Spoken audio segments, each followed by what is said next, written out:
Hey man, as I said, your accent is absolutely mind-blowing, man. I wasn't joking about the fact that I wanted to visit Scotland at all, and indeed it has been a dream of mine since I was a kid. There's something magical about that place. I can't really put it in words, but be certain that I would like to come visit Scotland as soon as possible. Well, to get hands down to the stuff that you have sent me, well, from all the videos, what I'm noticing is your vibrato. I've seen some points where, for instance, in the Black Sabbath, the fourth video, you have a tendency to vibrate with your fingers. Never do that, man.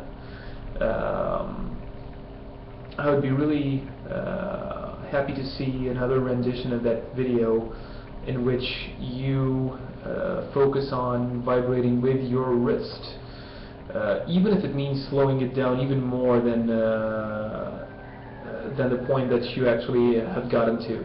Okay? Vibrato is a thing that I've noticed in all your videos. For instance, in the first video, Incomfortably Numb, it's technically correct. All the solo is played really nicely, but this is the point where you have to work on interpretation a little bit more. Listen to Gilmore's interpretation and see where he vibrates larger. This is actually the general aspect of your vibrato that you need to improve. You need to make it wider, man. Imagine that it's not like a little B. It has to be wide, big. I don't know. Even if I'm vibrating on an acoustic guitar, I'm going to make it big. See?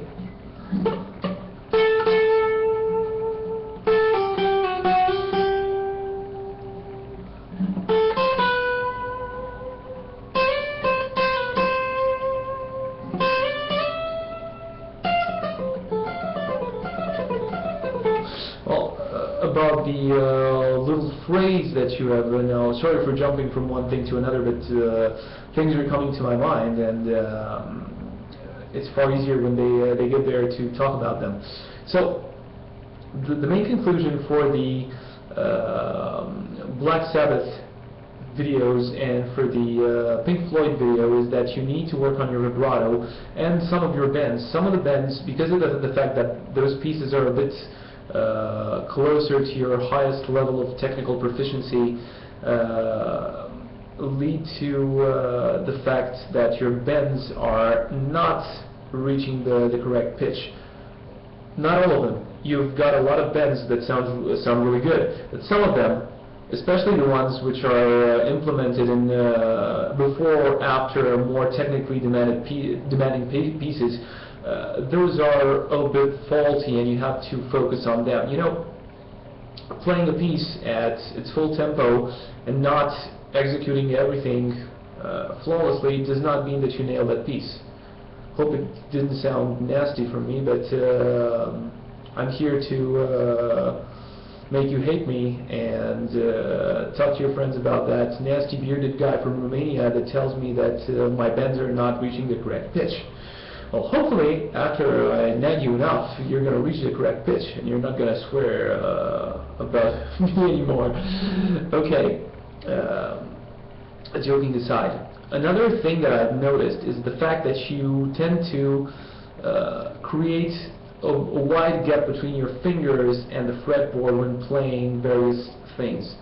They're in good timing, and they sound tight, but I think they require too much effort from you when they should be requiring less effort.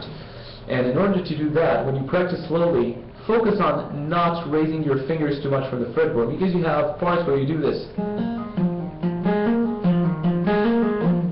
See, instead of doing...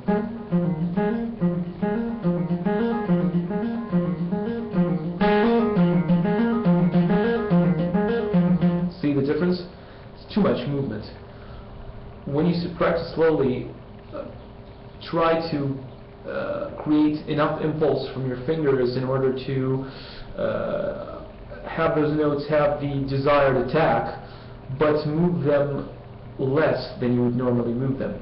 Trust me, this will also gain strength, speed, and accuracy, rather than creating a lot of discomfort for you and a lot of stamina loss. Okay? Well, getting down to the that little alternate picking piece that you have shown me.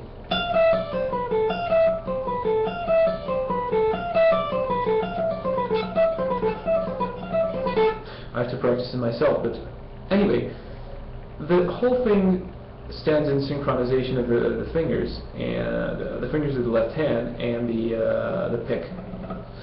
Thing is that even if you don't move your hand that much here, you still make your movements are too large, and as soon as you will control these movements and move less, you will be able to play faster. Because actually, fast playing is not necessarily moving faster, but moving less. Less and less and less and less and less and less. Focus on this thing. So, 3 things which I want you to focus on. Here's my hand. 1. Always reaching the correct pitch with your bends, even if it means slowing things down. Okay? 2. Vibrato from the wrist, never from the fingers, always from the wrist.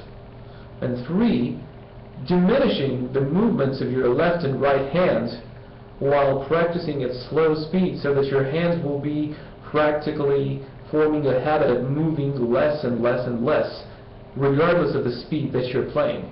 Okay? You need to focus on these 3 aspects to come up with better takes than the stuff that you have shown me. You're about 90-something% there, 90% there, so which is very good, but I want you to be on top. Okay? So, mind these 3 aspects, and I'm sure you're going to get a lot better results, man. And of course, if you want to make another little movie regarding the stuff that your compositions, I'd be really glad to see that. Okay? As I told you, I think these movies are totally awesome, and they're the best way to communicate between me and you, or me and anybody who has something to ask. Okay? So I strongly encourage you to make these little videos. Cheers, man.